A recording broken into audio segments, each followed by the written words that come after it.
નમસ્કાર દર્શક મિત્રો, આપ નિહાળી રહ્યા છો N24 ગુજરાતી। તો નજર કરીશું આજના મહત્વના સમાચાર પર।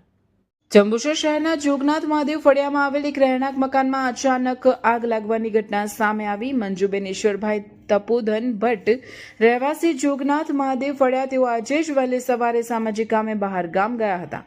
બપોરના સમયે અચાનક ઘરમાંથી ધુમાડા નીકળતા હોય આજુબાજુના રહીશો દ્વારા તપાસ કરતા મંજુબેનના ઘરે આગ લાગી હોવાની જાણ થઈ હતી। ઘરમાં આગ લાગતા આસપાસના લોકો તાત્કાલિક દોડી આવ્યા અને આગ ઉપર કાબુ લેવાનો પ્રયત્ન કર્યો।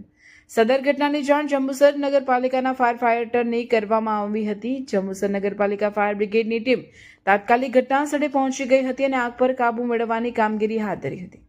પ્રાથમિક માહિતી મુજબ સદનસીબે કોઈ જાનહાનિ થઈ નથી, પરંતુ આગ લાગતા ઘરની તમામ ઘરવખરી બળીને ભસ્મીભૂત થઈ હતી। આગનું કારણ જાણી શકાયું નથી। સ્થાનિકોની મદદથી મોટી દુર્ઘટના ટળી હોવાનું માનવામાં આવ્યું છે।